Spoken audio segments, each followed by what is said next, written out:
हायड्रेशनवर खूप छान लक्ष दिलं गेलं पाहिजे. फूड चॉईसेस चुकीचे होत आहे. Plan your day. सांगते 1 तास 1 ग्लास की तुम्ही फळं चावून खा दॅन गोइंग फॉर ज्युसेस. नाही. पॅकेट ज्यूस, प्रिझर्वेटिव्ह वाले ज्यूस अजिबात बोलते. आपली बॉडी ही प्रत्येक गोष्टीला सिम्पटम्स दाखवत राहते.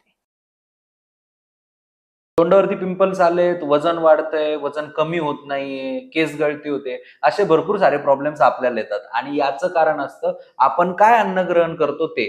आणि म्हणूनच आज मी तुमच्यासाठी घेऊन आलो एक असा पॉडकास्ट ज्यामध्ये जवळपास 12 वर्ष न्यूट्रिशनिस्टचा एक्सपिरियन्स असणाऱ्या पूजा साळुंखे मॅम आपल्याला संपूर्ण काही गाईड करणार आहे. तर मी तुमचा जास्त वेळ घेत नाही, चला तर सुरू करूया. मॅडम नमस्कार, तुमचं स्वागत आहे. आणि आज आम्हाला खास करून डायटिशियनच्या तुमच्या हस्ते अशा काही टिप्स हव्यात ज्याने आम्ही संपूर्णपणे निरोगी राहू. तर तुमचं खूप खूप स्वागत आहे मॅम. नमस्कार, थँक्यू. ओके, सो मॅम माझा पहिला कॉमन क्वेश्चन, आमच्या या वयोगटातले जे आपले जे लोक आहेत किंवा तरुण आहेत त्यांना सर्वात जास्त प्रॉब्लेम असतो चेहऱ्यावरती पिंपल्सचा. तर मग या पिंपल्सला कंट्रोल करण्यासाठी आपण आपल्या डाईट मध्ये कोणत्या कोणत्या गोष्टी फॉलो केल्या पाहिजेत, काय वाटतं तुम्हाला?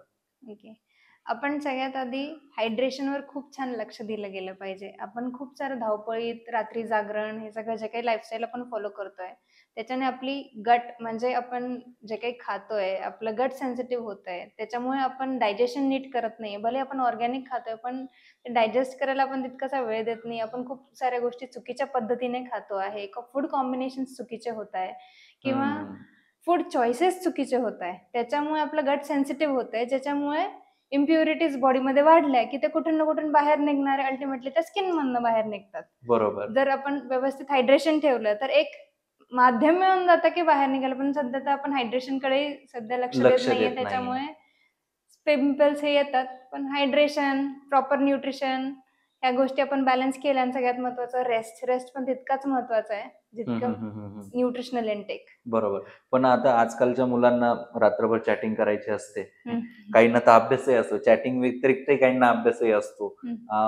भरपूर साऱ्या एम्प्लॉईजला 8-9 तर रूमवरती जायलाच होतात. मग परत ते स्वयंपाक बनवणं असेल, मग ते जेवण असेल. नॉर्मली या सगळ्या गोष्टींमध्ये ना थोडे ना तिडके म्हटलं तरी 11-12 वाजतात. मग ती रेस्ट त्यांना भेटतच नाही ना, प्रॉपर पुरेशी झोप त्यांना भेटत नाही. मग ती झोप जर समजा त्यांची जर कंट्रोल होत नाहीये, मग कुठेतरी तुम्ही बोलताय की हायड्रेशन पण पाहिजे. मग आता हायड्रेशन ही कन्सेप्ट काय, झोपेसाठी रेस्टसाठी अजून काय उपाययोजना तुम्हाला देता येतील? बरं, तुम्ही जे म्हणताय की मुलं उशिरापर्यंत किंवा सध्या आपली लाईफस्टाईल अशी की आपण उशिरापर्यंत घरी येतो, मग त्याच्यानंतर पुढची वेळ होतं. आपण प्लॅनिंग केलं ना की सगळं व्यवस्थित होतं. एक थोडक्यात सांगेल, प्लॅन युअर डे. म्हणजे जर मी अचानक 9 वाजता घरी आली, मग मी विचार केला की आता काय बनवायचंय, मग मी काहीतरी व्हिडिओ बघणार और घरात काय तेव्हा मी शोधणार, आय एंड अप कुकिंग खिचडी.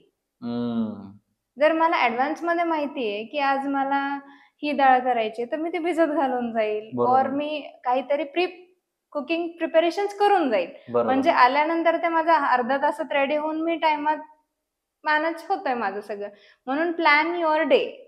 जर आपण काय म्हणतो प्लॅनिंग फक्त कामासाठी, पण जर तुम्ही तुमची प्लॅनिंग फक्त कामासाठी न करता तुमच्या शेड्यूलसाठी पण केली की तुम्हाला काय खायचंय, सपोज बॅलन्स मील प्लॅन करायचे आहेत तर मग तुम्ही ते प्लॅन करून पण करू शकता. आणि त्याच प्रकारे इनिशियली तुम्हाला हायड्रेशन पुश करायला लागणार आहे. जर तुम्हाला तहान लागत नाहीये तरी पण तुम्हाला असं वाटतंय की माझं एवढं वॉटर इनटेक होत नाहीये, सुरुवातीला तुम्हाला प्लॅन करून पुश करायला लागणार आहे की मी सोपं सांगते 1 तास 1 ग्लास. 1 तास 1 ग्लास पाणी. ओके, आता हे पाणी म्हणजे बिस्लरीच घ्यायचं की कसं, त्याच्यातही काही प्रकार आहे का, कसं मेंटेन करायचं? हायड्रेशन मध्ये तुम्ही अगदी लिंबू पाणी घेतलं तरी हायड्रेशन होतंय. किंवा तुम्ही कधी इलेक्ट्रोल पावडर घेतली तरी हायड्रेशन होतं. तुम्ही बाहेर आहे, वॉटर नाहीये, तुम्ही नारळ पाणीवाला दिसतोय, तुम्ही नारळ पाणी घेताय तेही हायड्रेशन होतंय. ताक घेतलं हायड्रेशन आहे. नॉट नेसेसरी तुम्ही प्रत्येक 1 तासाला पाणीच घेतलं पाहिजे, पण हे सगळे इझी ऑप्शन्स आहे की तुम्ही ह्याच्याने हायड्रेशन करू शकतात. हे सगळ्या गोष्टी तुम्हाला माहिती की जेव्हा तुम्ही ट्रॅव्हल करताय तेव्हा तुम्ही पाणी सोबत कॅरी करून घेऊन जाऊ शकतात. तुम्ही फिरायला जाताय, नारळ पाणीवाला इझिली प्रत्येक स्टँड बाहेर, प्रत्येक कॉर्नरला आपल्याला भेटूनच जातो. तो एक ऑप्शन आपण ऑप्ट करू शकतो.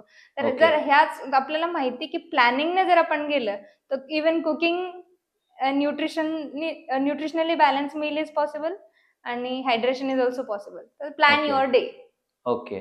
आणि आणखीन एक मुद्दा येतो. आता जसं तुम्ही बोलले, की तुम्ही नारळ पाणी घेऊ शकतात. मला चांगलं आठवतं तुम्ही ज्यावेळेस आलात, हं, आपण डिस्कशनसाठी बसलेलो ऑफिसमध्ये. हं, त्यावेळेस तुम्हाला मी ज्यूस ऑफर केलेला. हं, हं, तर तुम्ही बोलले, की तुम्ही डायटिशियनलाच आता हाय शुगरचा ज्यूस ऑफर करताय. हं, मला ते थोडंसं हिट झालं. मला हं, त्या विषयावरती बोलायचंय. कारण हं, मी जर स्वतः जर तुमचा पॉडकास्ट घेतोय, मी जर हं, तुमची जर मुलाखत घेतोय हं, आणि मीच जर हाय शुगर इंटेक घेतोय, हं, नेमकं माझी ती कन्सेप्ट क्लिअर करून द्या, की हं, मी ज्यूस मग घेतला पाहिजे की नाही. कारण तो हं, माझा पॅकेजिंगचा ज्यूस होता. हं, हं, घरातलाही ज्यूस नव्हता. तर हं, माझा सरळ प्रश्न असा आहे, की घरातला सुद्धा ज्यूस घेतला पाहिजे का? हं, त्याने काय परिणाम होतो? हं, आणि आपला जो पॅकेजिंग मधला ज्यूस आहे, तो हं, पण घेतला पाहिजे की नाही? हं, त्याच्यावरती सविस्तर सांगा. कारण तो सुद्धा एक पार्ट हायड्रेशनचा आहे. हं. म्हणून मी विचारतोय. मी सांगेल पहिले तर तुम्ही फ्रुट्स खा, चावून खा. Okay. Rather than going for juice तुम्ही फ्रुट्स चावून खा. कारण आपण संत्र्याचं एक्झाम्पल घेऊया. तुम्ही मला ऑरेंज ज्यूस ऑफर केलं. हं. तुम्ही एक ऑरेंज खायला तुम्हाला किती वेळ लागतो? ऑरेंज 5 का? मिनिटं हो. ते बरोबर. 7 मिनिटं, 5 ते 7 मिनिटं. बरोबर. तुम्हाला एक ग्लास ऑरेंज ज्यूस प्यायला किती वेळ लागतो? अरे 2-3 सिपमध्ये पिऊन जातोय तो. म्हणजे तुम्ही तेवढी फक्त फ्रूट शुगर 2-3 सिपमध्ये संपवली. 4 ऑरेंजची विदाऊट फायबर फ्रूट हं. शुगर 3-4 सेकंडमध्ये संपवली. हेच जर तुम्ही फ्रूट खाता तर तुम्ही त्याच्यासोबत फायबर्स पण जाऊ देताय आणि आरामात चावून खाताय. तर त्याच्यासोबत with fruit sugar you are eating your fibres. Okay. तर मग त्याच्याने तुमची बॉडीमध्ये बॅलन्स पण राहतो आणि आय विल ऑल्वेज सजेस्ट की तुम्ही फळं चावून खा than going for juices. Okay. असं जर तुम्हाला ज्यूस घ्यायचाच आहे, तुम्ही जेव्हा खूप ड्रेन्ड आहे, जेव्हा तुम्हाला एनर्जीची खूप गरज आहे, तेव्हा कधीतरी तुम्हाला कॅलरीज जास्त पाहिजे, तेव्हा तुम्ही ज्यूस घेतला तर इज गुड. ओके. पण पॅकेट ज्यूस नाही. पॅकेट ज्यूस नाही. पॅकेट ज्यूस, प्रिझर्व्हेटिव्ह वाले ज्यूस अजिबात नाही. ओके. जेव्हा तुम्हाला हाय एनर्जी पाहिजे, तेव्हा go for instant homemade juices. Homemade हां. ज्यूसेस. बट पॅकेजिंग ज्यूस नाही. पॅकेजिंग ज्यूस त्याच्या नाही. पाठीमागचं कारण काय? कारण पॅकेट म्हटलं, की तुम्ही ते जास्त टाईम प्रिझर्व्हड असतं. प्रिझर्व्ह करायला त्यांना प्रिझर्व्हेटिव्ह ॲड करायला लागतात. प्रिझर्व्हेटिव्ह आले, जसेच प्रिझर्व्हेटिव्ह आले, तशी त्यांची शेल्फ लाईफ वाढते आणि म्हणून ते प्रिझर्व्हेटिव्हजमुळे त्यांची शेल्फ लाईफ वाढते. पण हे आपल्या बॉडीसाठी खूप हानिकारक आहे. आपण ह्या गोष्टींकडे लक्ष देत नाही. आपण लहान मुलं हं. जरी असले, आपण इन्स्टंटली काय म्हणतो? यांना पटापट हं. पॅकेट ज्यूस द्या. हे इव्हन फ्रुटी, स्लाईस हे सगळे हं. मार्केट ट्रेंड्स आहे. हे चुकीच्या गोष्टी होत आहे. बरोबर. आपण काय ऑफर केलं पाहिजे लहान मुलांना, की फळं कापून खायची सवय असली पाहिजे आणि जेव्हा इन्स्टंट एनर्जीची गरज आहे, की उन्हातनं आले, शाळेतनं आले, तेव्हा तुम्हाला वाटतं, की हां, यांना कॅलरीज जास्त दिल्या गेल्या पाहिजेत. तेव्हा तुम्ही होममेड फ्रेश ज्यूस दिला, ताक दिला is good. Okay, okay. So म्हणजे तुमचं असं मत आहे, की आपण जास्तीत जास्त फळं खाल्ले, तर फायबरही भेटेल आणि तुम्हाला एनर्जीही भेटेल. येस. सो आणि हायड्रेशन करायचं म्हणजे आपण ज्यूसही घेऊ शकतो. पण नॉर्मली दिवसभरामध्ये एका व्यक्तीचा किती इंटेक असायला हवा हायड्रेशनसाठी? आता याला काही असं स्टँडर्ड रूल नाहीये. प्रत्येकाची बॉडी ही वेगळी आहे ओके. आणि प्रत्येकाच्या रिक्वायरमेंट हं, हं, हायड्रेशनच्या हं. ह्या वेगळ्या असू शकतात. ओके.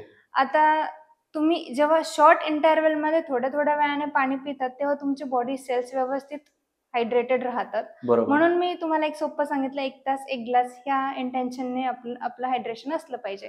नॉट नेसेसरी प्रत्येक 1 तासाला 1 ग्लास वॉटर कन्झम्पशन होईलच. कधीतरी 1-2 घोटच होईल, कधीतरी 1.5 ग्लास होईल. डिपेंडिंग तुम्ही कुठल्या एन्व्हायर्नमेंटमध्ये आहे किंवा कुठल्या सिच्युएशनमध्ये आहे.